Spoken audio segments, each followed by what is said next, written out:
ওকে,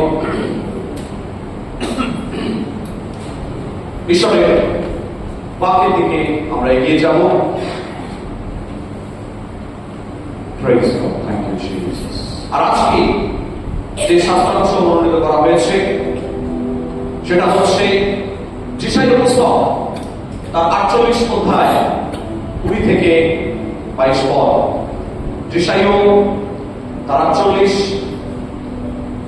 20 থেকে 22 পদ। সেখানে বলছে, তোমরা বাবিল হইতে বাহির হও, কলদীয়দের মধ্য হইতে পলায়ন করো, আনন্দগানের রব সহকারে ইহা প্রচার করো, এই সংবাদ দাও, পৃথিবীর সীমা পর্যন্ত এই বিষয়ে উল্লেখ করো।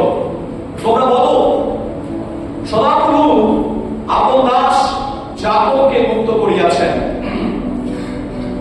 তিনি যখন শুষ্ক স্থান দিয়া তাহাদেরকে লইয়া গেলেন, তাহারা তৃষ্ণার্ত হইল না। তিনি তাহাদের জন্য শৈল হইতে স্রোত বহাইলেন। তিনি শৈল ভেদ করিলেন, জল প্রবাহিত হইল। সদাপ্রভু কহেন, দুষ্ট লোকদের কিছুই শান্তি নাই। আজকে যখন আমরা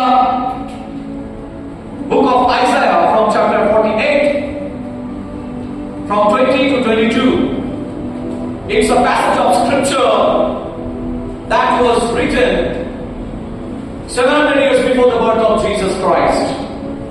প্রভু যীশু খ্রিস্টের জন্মের প্রায় 700 বছর আগে তিনি লিখেছিলেন।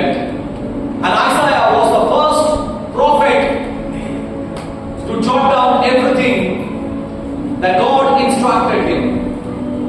তিনি হচ্ছেন প্রথম ভাববাদী, যিনি প্রথম লিখিত আকারে তিনি ভাববাদী প্রকাশ করছেন। সেই কারণে এটা অনেক গুরুত্বপূর্ণ এবং তাৎপর্যপূর্ণ আমাদের কাছে। এমনকি এত বছর, এত শতাব্দী, এত মিলেনিয়ামস বা হাজার বছর, সহস্র বছর কেটে যাওয়ার পরেও তা আমাদের সঙ্গে কথা বলে। আজকে ঈশ্বরের আত্মা আমাদের সঙ্গে কথা বলতে চাইছেন। প্রথমেই যে বিষয়টা সদাপ্রভু দাবি করছেন, 20 পদে লেখা আছে, তোমরা বাবিল হইতে বাহির হও, কলদীয়ের মধ্য হইতে পলায়ন করো। বলছে বাবিল হইতে, বাবিল মানে ব্যাবিলন। যখন এই বাক্য লেখা হচ্ছে তখন তারা ব্যাবিলনীয় বন্দী দশার মধ্যে রয়েছে। 70 বছরের বন্দী দশা। আমরা কতজন জানি ইসরায়েল জাতি 70 বছরের বন্দী দশার মধ্যে তারা ছিল। They had been in the Babylonian captivity for 70 years.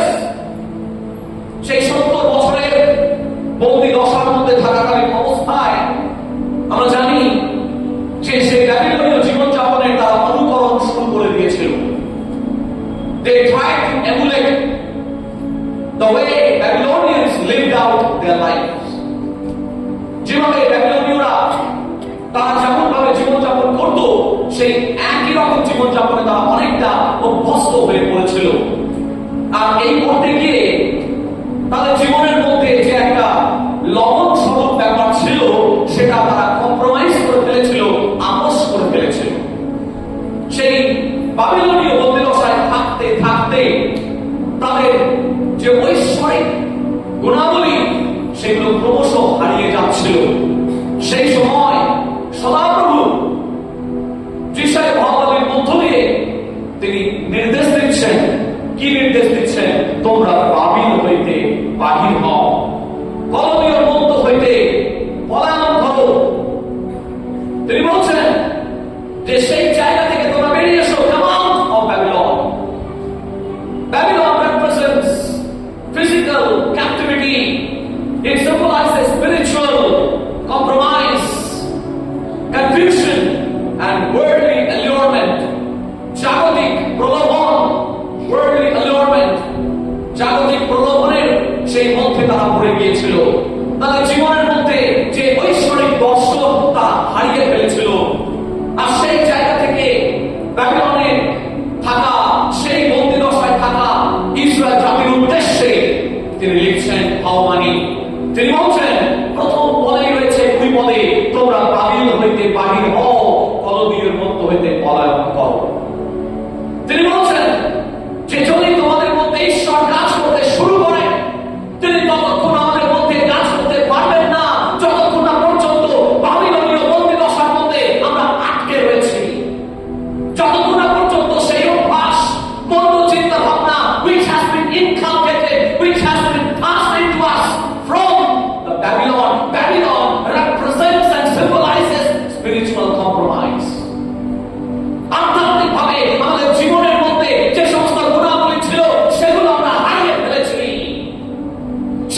চাইছে জাগতিক মতাদর্শ, জাগতিক চিন্তা ভাবনা, ওয়ার্ল্ডলি প্রিন্সিপালস, এগুলো আমাদের অন্তরের মধ্যে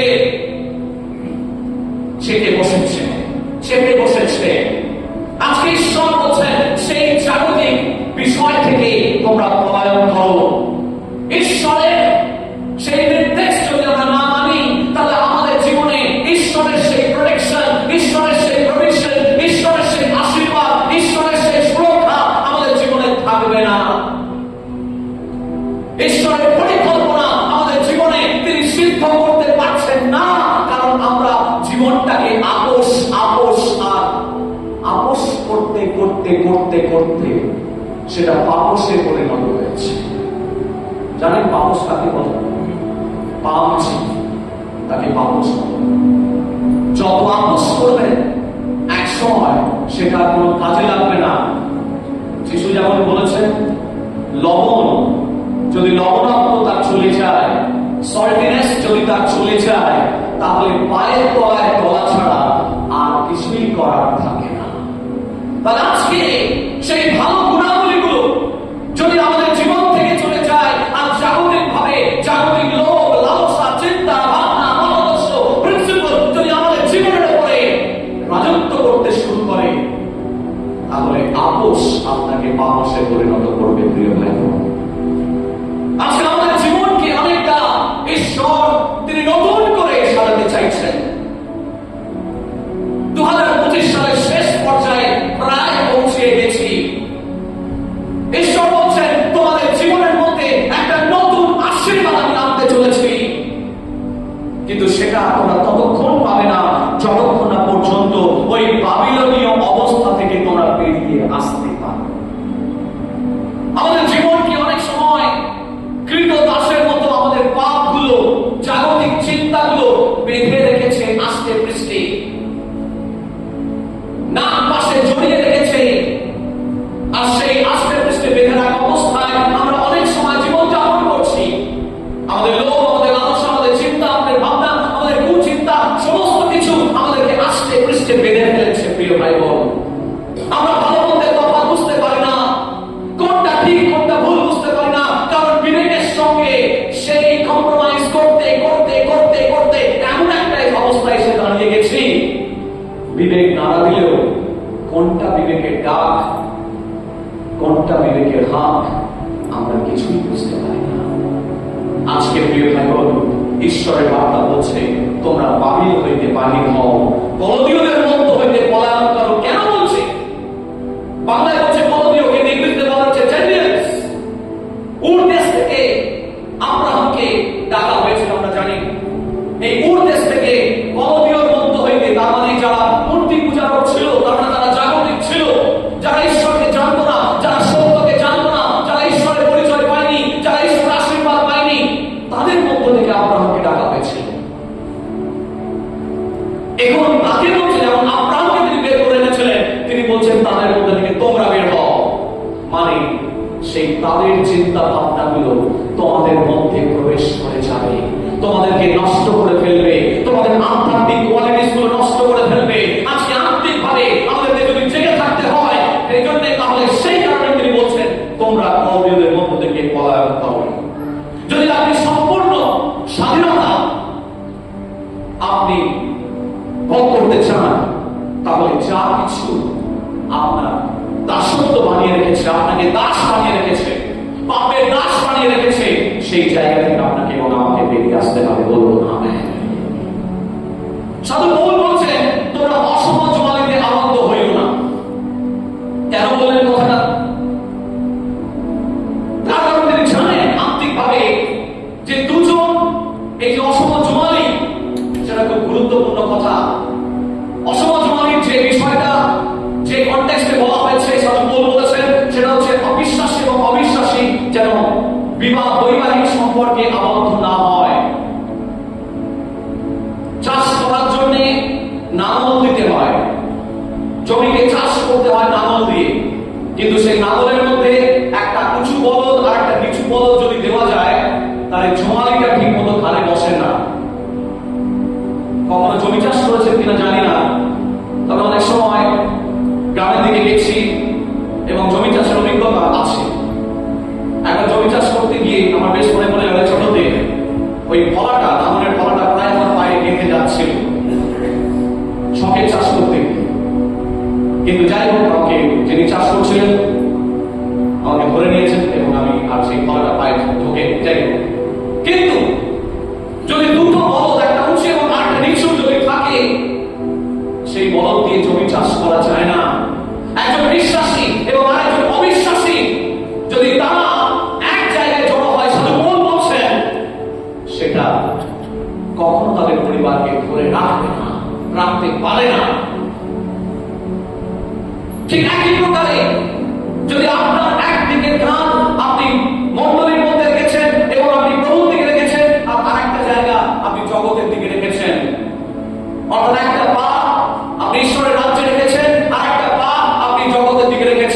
এভাবেও আপনি চলতে পারবেন না। আত্মিক বিচার করা প্রায় অসম্ভব হয়ে পড়বে। আপনি বুঝতে পারবেন না জগতের বিষয়টা কখন ভেতরে চলে আসছে, আত্মিক বিষয়টা কখন বাইরে চলে যাচ্ছে। আপনি বুঝতে পারবেন না, কারণ আপনি জগতের সঙ্গে আপনাকে বেঁধে দিয়েছে। আপনি তখন ঘাড় নড়িয়ে সেখান থেকে চলে যেতে পারবেন না। আপনি না মানলেও আপনাকে মানানো হবে, কারণ আপনি অসম্য জোয়ালিতে আবদ্ধ হয়েছেন। আজকে আমরা কতজন জগতের সঙ্গে অসম্য জোয়ালিতে আছি? ঈশ্বর প্রশ্ন করছেন, বেরিয়ে আসুন সেখান থেকে। সেখান থেকে বেরিয়ে আসতে হবে আমাদেরকে, যেন অসম্য জোয়ালির মধ্যে আর আমরা না থাকি। ঈশ্বর আমাদের জন্য এক নতুন পরিকল্পনা করেছেন। তার ভালোবাসার পরিকল্পনা তাদের জন্যই কাজ করবে যারা তার জন্য মনোনীত। ঈশ্বর বলছেন, সেই অসম্য জোয়ালি, সেই বাবিলনের মানুষদের কাছে তিনি আবেদন করছেন। বাবিলনের বন্দীদশা সেই ইসরায়েল জাতির কাছে তিনি আবেদন করছেন যিশা ভগবানের মধ্য দিয়ে। তিনি বলছেন, তোমরা বাবিল থেকে বেরিয়ে এসো, কলদীয়র মধ্য থেকে পলায়ন করো, পালিয়ে যাও, কারণ সেখানে তোমরা বাঁচতে পারবে না। সেই অবস্থায় তোমরা বাঁচতে পারবে না। কম্প্রোমাইজ করে তোমরা বাঁচতে পারবে না। 2 নম্বর,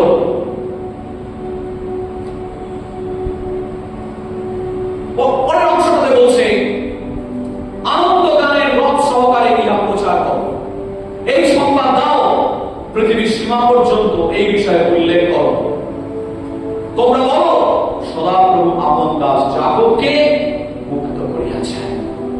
যদি আপনি মুক্ত হন, ঈশ্বরের কাছ থেকে যদি ডেলিভারেন্স লাভ করে থাকেন, ঈশ্বরের কাছ থেকে যদি উদ্ধার পেয়ে থাকেন, ঈশ্বর যদি আপনাকে উদ্ধার দিয়ে থাকে, তাহলে আপনাকে সেই সাক্ষ্য পৃথিবীর প্রান্ত পর্যন্ত বলতে হবে। বলুন amen. There is a missional impetus, অর্থাৎ মিশনারি একটা চিন্তা ভাবনা ঈশ্বর এখানে দিচ্ছেন। তিনি বলছেন, যাও সমুদয় জগতে আমার নামে তোমরা সুসমাচার প্রচার করো, সমস্ত মানুষের কাছে পিতা পুত্র পবিত্র আত্মার নামে তাদেরকে বাপ্তাজিত করো, এবং আমি যা যা তোমাদের শিক্ষা দিয়েছি সেগুলো বলো। তুমি যদি আশীর্বাদ পেয়ে থাকো, শুধু মণ্ডলীতে বলাই যথেষ্ট নয়। এখানে ক্লিয়ার বলে দেওয়া হয়েছে, এই সংবাদ দাও, প্রচার করো, পৃথিবীর সীমা পর্যন্ত এই বিষয়ে উল্লেখ করো। আমরা অনেক সময় ভাবি যে যদি আমি মণ্ডলীতে বললাম তাহলে বুঝে আমার কাজ হয়ে গেল। সরি, মণ্ডলীতে আপনি বলতে পারেন বিশ্বাসীদের বিশ্বাসকে জানানোর জন্য, ঠিক আছে, কিন্তু মণ্ডলীর শুরু শেষটা হচ্ছে পৃথিবীর প্রান্ত পর্যন্ত। সেই পৃথিবীর প্রান্ত পর্যন্ত আপনি কিভাবে বলছেন? আপনি আনন্দ সহকারে আপনি মানুষের কাছে ঘোষণা করুন যে ঈশ্বর আমাকে উদ্ধার করেছেন, ঈশ্বর আমাকে রক্ষা করেছেন, ঈশ্বর তোমাকে রক্ষা করতে পারেন। যে আশীর্বাদ আমি পেয়েছি, তুমিও সেই আশীর্বাদ পাবে। আমি যে আশীর্বাদ পেয়েছি, আমার বংশ যে আশীর্বাদ পেয়েছে, আমি যে রোগ থেকে মুক্ত হয়েছি, সেই রোগ থেকে তুমিও মুক্ত হতে পারবে। আনন্দ সহকারে সেই কথা আমাদেরকে বলতে হবে পৃথিবীর প্রান্ত পর্যন্ত। আপনি কিছুতেই সেই সংবাদকে ধরে রাখতে পারবেন না। You cannot hold this message to yourself. আপনি নিজের কাছে শুধু ধরে রাখতে পারবেন না, আপনাকে বলতে হবে, কারণ আপনার পরিত্রাণ শুধু আপনার জন্য নয়, আপনার পরিবারের জন্য। আপনার আশীর্বাদ শুধু আপনার জন্য নয়, আপনার পাড়া প্রতিবাসীর জন্য। আপনার আশীর্বাদ শুধু আপনার জন্য নয়, অন্যের জন্যও। তাই আপনার পরিত্রাণ আপনার প্রাইভেট পরিত্রাণ নয়। ঈশ্বর কাউকে প্রাইভেটলি পরিত্রাণ দেন না। ঈশ্বর কখনো কাউকে প্রাইভেটলি পরিত্রাণ দেন না। পরিত্রাণ যখন আপনাকে দিচ্ছেন, তার মধ্যে ঈশ্বর কাজ হচ্ছে। সেই কাজ যেন আপনার মধ্য দিয়ে বহু মানুষের কাছে পৌঁছায়। যারা সত্যকে জানে না, সেই সত্যে তারা স্বাধীন হতে পারে। সেই কারণে তিনি আপনাকে উদ্ধার করেছেন আপনার জায়গা থেকে। God has a deeper plan. ওপরে ওপরে বুঝলে হবে না। যত পরিপক্ক হবেন, আমি কি বলি, গভীরে যাও, পরিপক্ক হও। গভীরে যাও, পরিপক্ক না গেলে কখনো আপনি ধরতে পারবেন না ঈশ্বর এক্স্যাক্টলি কি বলার চেষ্টা করছেন। আজকে ঈশ্বর বলছেন, তোমরা এই যে উদ্ধার পেয়েছো সেই কথা মানুষের কাছে গিয়ে বলো, সেই কথা প্রত্যেকটা মানুষকে জানাও পৃথিবীর প্রান্ত পর্যন্ত। সেই দায়িত্ব আজ আমাদের রয়েছে। ঈশ্বর আরেকটি বার বলছেন, তুমি যখন আশীর্বাদ হবে অন্যের জীবনে, তুমি যখন কোন অসুস্থ মানুষের জন্য প্রার্থনা করবে, তোমার জন্য আমি আশীর্বাদের পাহাড় খুলে দেব। যখন আমি সুসমাচারের বার্তা আরেকজন মানুষের জীবনে দেব, তখন আমার পরিবারের জীবনে যা কিছু প্রয়োজন তিনি চলাবেন। আমি যখন ঈশ্বরের রাজ্যের জন্য নিজেকে ফেলে দেব, ঈশ্বর আমার পরিবারের জন্য তিনি ফেলে দেবেন। যেমন ভাবে আপনি পরিমাপ করেন, ঈশ্বর সেইভাবে আপনাকে পরিমাপ করবেন। It's a golden rule. আমি যদি যতটা হাত খুলবো, ঈশ্বর তার দ্বিগুণ হাত খুলবেন। আমি যদি হাত মুঠো করে রাখবো, ঈশ্বর না করুন হাত, ঈশ্বর কখনো মুঠো করছেন। ঈশ্বর কখনো হাত মুঠো করেন না। যদি ঈশ্বর মুঠো করেন, তার মুঠো খোলার মতো ক্ষমতা কারণ নেই। তাই আপনি হৃদয়ে খোলা রাখুন, মানুষের কাছে বলুন, মানুষকে বলুন, প্রভু আমাকে সুস্থ করেছেন, প্রভু আমার অভাব মুছিয়েছেন, প্রভু আমার চোখের জল মুছিয়েছেন, প্রভু আমাকে নতুন জীবন দিয়েছেন, প্রভু আমার জীবনে নতুন কাজ করেছেন। সেই কথা আপনাকে এবং আমাকেই বলতে হবে। 3 নম্বর অন্তর্দৃষ্টি।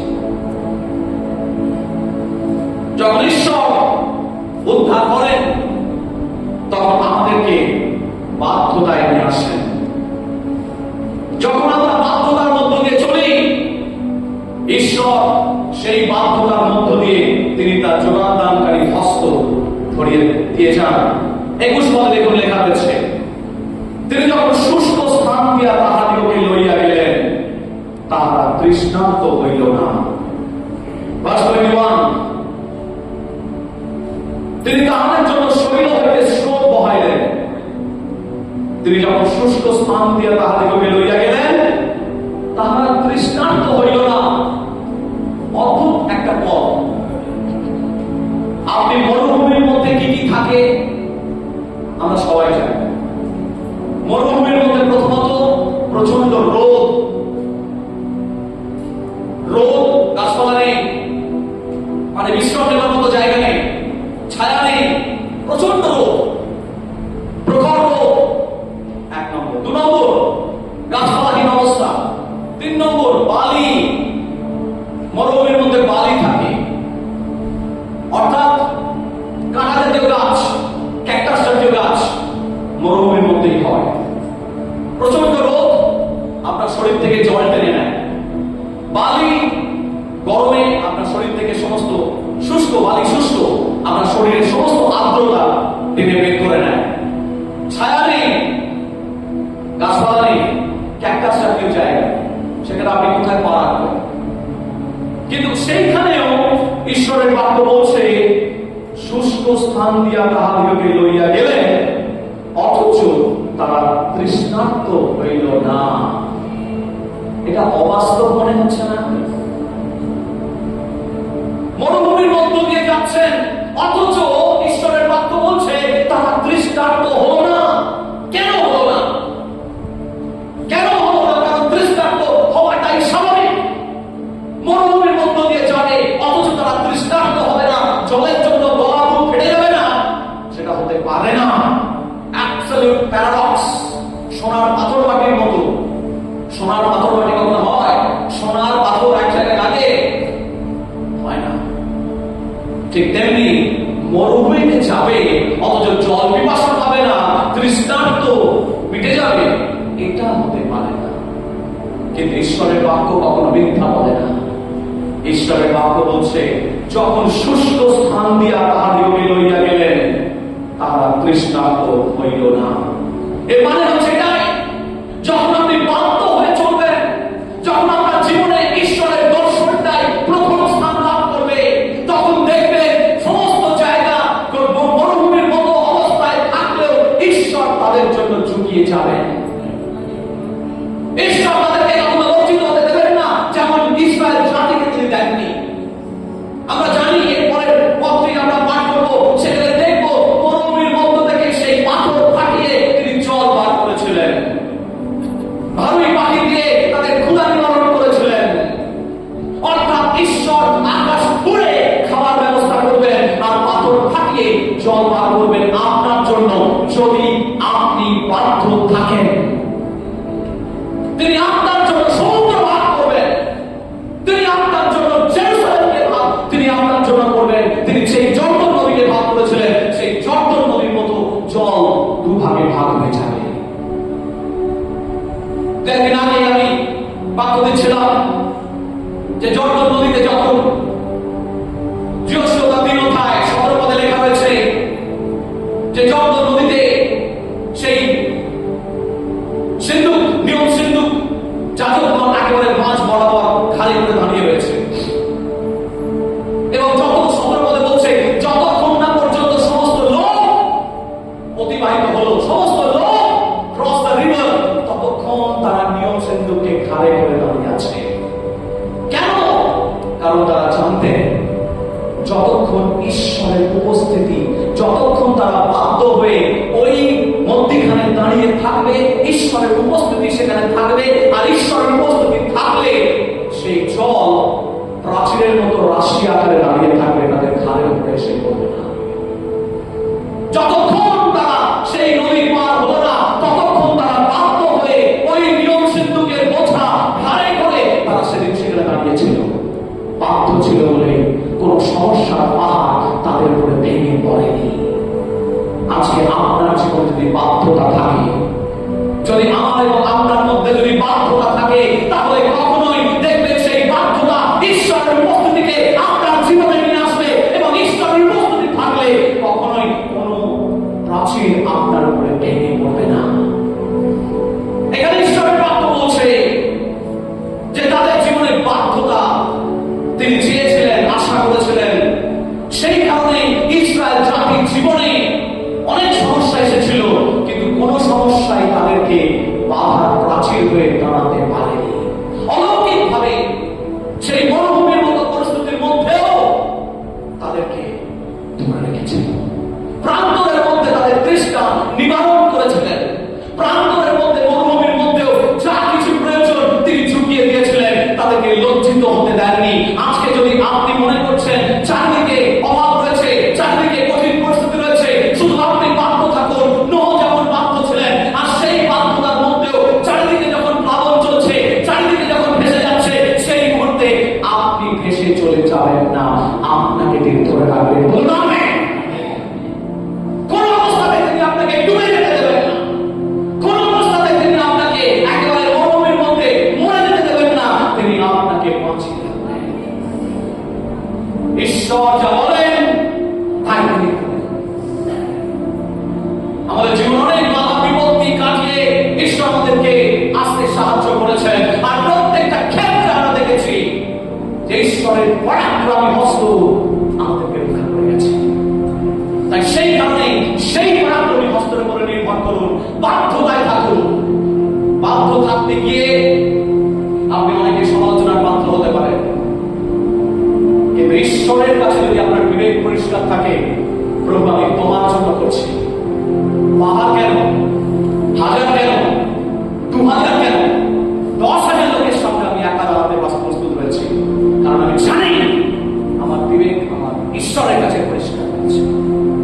তাই মানুষকে ফেস করতে আমি ভয় পাই না, কোন অবস্থাতেই ভয় পাই না, কারণ আমি জানি আমি যা করছি একটা ঠিক করছি, তাই ঈশ্বরের জন্য করছি, এবং চোখ ঈশ্বরের দিকে থাকবেন। ঈশ্বর আপনার মুখ উত্তোলন করবেন। বলুন আমেন। সেই কারণে আজকে আমাদেরকে ঈশ্বরের বাক্য বলছে সেই মরুভূমির মতো পরিস্থিতির মধ্যেও আমাদেরকে ঈশ্বরের বাধ্য হতে হবে। ঈশ্বর কখনো তৃষ্ণার্ত হতে আপনাকে দেবেন না। 4 নম্বরে বলছে, কোথায় বলছে দেখে নেওয়া যাক। আমরা দেখি তিনি তাহাদের জন্য শৈল হইতে স্রোত বহাইলেন। 21 পরবর্তী অংশ, তিনি তাহাদের জন্য শৈল হইতে স্রোত বহাইলেন, তিনি শৈল ভেদ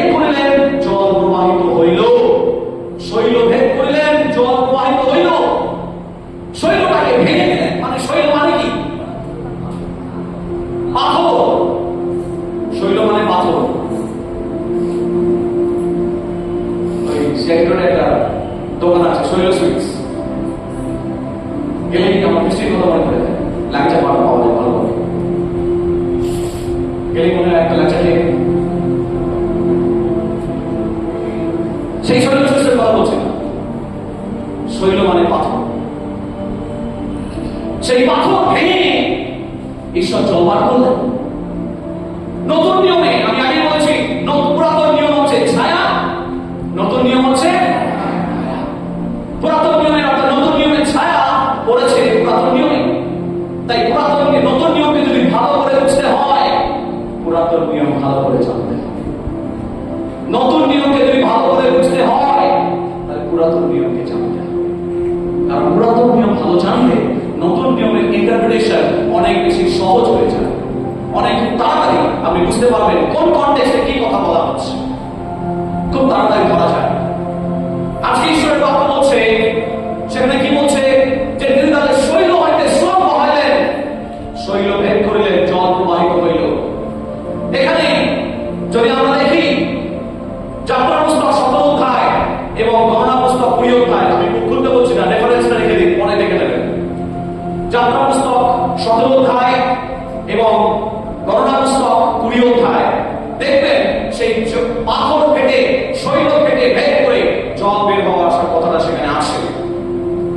ঈশ্বর তিনি আমাদের জন্য চুকিয়ে যান, সেই মরুভূমির প্রান্তরে তিনি চুকিয়ে যান, সেই পাথর ফাটিয়ে তিনি জল বার করলেন। নতুন নিয়মে যিশুকে ক্ষতবিক্ষত করে তার রক্ত বের করে আমাদের পরিত্রাণের জল দিয়েছেন। বলুন আমেন। তিনি আপনার জন্য পাথর পাঠিয়েছেন। আর ঈশ্বর মরুভূমিতে ইসরায়েল জাতির জন্য পাথর পাঠিয়ে জল বের করেছেন। নতুন নিয়মে যিশুকে ক্ষতবিক্ষত করে সেখান থেকে জল বের করেছেন, রক্ত বের করেছেন। সেই রক্ত দিয়ে আমাদেরকে শোধন করেছেন, পাপ থেকে মোচন করেছেন। বলুন আমেন। ঈশ্বর আপনার জন্য ক্ষতবিক্ষত করতে পারেন যদি আপনি বিশ্বস্ত থাকেন। তিনি আপনাকে কতটা ভালোবাসেন। পুরাতন নিয়মে শুধুমাত্র সেই পাথর ফাটিয়েই তিনি ক্ষান্ত থাকলেন না, নতুন নিয়মে নিজের পুত্রকেও তিনি ক্ষতবিক্ষত করলেন, চূর্ণ বিচূর্ণ করলেন, ফাটিয়ে দিলেন, যে তার শরীর থেকে রক্ত নিগড়ে তিনি পার করে নিয়েছিলেন আমার এবং আপনার পাপের নিমিত্ত। বলুন আমেন। সেইভাবে তিনি আমাদেরকে প্রেম করেন।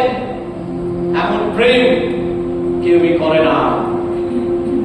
এমন প্রেম এই জগতের কারোর পক্ষে সম্ভব নয়, একমাত্র আপনার সৃষ্টিকর্তার পক্ষে সম্ভব। তাই তিনি বলছেন যে আজকে যখন আপনি বাধ্য হয়ে সেই মরুভূমির মধ্য দিয়ে যাবেন, তখন ঈশ্বর অলৌকিক ভাবে তিনি আপনার জন্য ঝুঁকিয়ে যাবেন। তার হস্ত একের পর এক তিনি নিদর্শন দিয়েছেন। আমি নিজের ব্যক্তিগত জীবনের সাক্ষ্য বলেছি আপনাদেরকে যে ঈশ্বর অলৌকিক ভাবে কিভাবে আমাদেরকে ঝুঁকিয়ে যান, কিভাবে ঈশ্বর ঝুঁকিয়েছেন। তার দর্শনের মধ্যে থাকতে হবে। সেই দর্শন আপনাকে সামনের দিকে নিয়ে যাবে, আপনাকে সামনের দিকে নিয়ে যাবে। 5 নম্বর অন্তর্দৃষ্টি। সেই 5 নম্বর অন্তর্দৃষ্টি এই 4টের মতো নয়। হঠাৎ যেন দেখতে পাই, পুরো প্যাসেজটা পড়তে পড়তে হঠাৎ যেন মনে হচ্ছে এটা বেসুরো সুরের মতো, হঠাৎ করে এটা কোথা থেকে ঘুরে এসে জুড়ে বসলো, কিন্তু মোটেই তা নয়। 20 পদে একরকম কথা বলা হলো, একই কনটেক্সটে কথা চলছে 21 পদে, কিন্তু 22 পদে এসে হঠাৎ তিনি বলছেন, সদাপ্রভু কহেন, দুষ্ট লোকদের কিছুই শান্তি নাই। কেমন যেন তার কেটে গেল না মনে হচ্ছে, কেমন যেন অপ্রাসঙ্গিক ভাবে হঠাৎ কথাটা চলে আসে। মোটেই অপ্রাসঙ্গিক নয়। ঈশ্বর এখানে বলছেন, সদাপ্রভু কহেন, দুষ্ট লোকদের কিছুই শান্তি নাই। মানে যখন আপনি বাবিলনের বন্দী দশা থেকে বেরিয়ে আসবেন, কলদীয় নগর হইতে বেরিয়ে চলে আসবেন, যখন আপনি তার প্রতি বাধ্য থাকবেন, মরুভূমির মধ্যে চললেও তিনি আপনাকে যোগাবেন, তিনি প্রতিজ্ঞা করছেন এবং তা পালন তিনি করেছেন। অর্থাৎ তার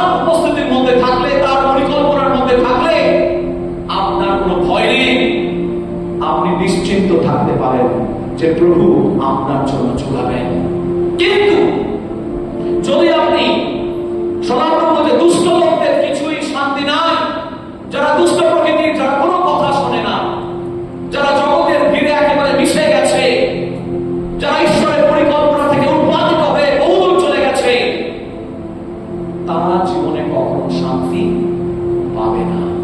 একই কথা অন্যভাবে লেখা হয়েছে আরেকজন ভাববাদীর পুস্তকে, জিসকেল 47 অধ্যায় 6 থেকে 12 যখন আপনি পড়ছেন, সেখানে বলছেন কর্দমাক্ত ভূমিতে ওই ভূমি কখনো পরিষ্কার হবে না, নিরাময় হবে না।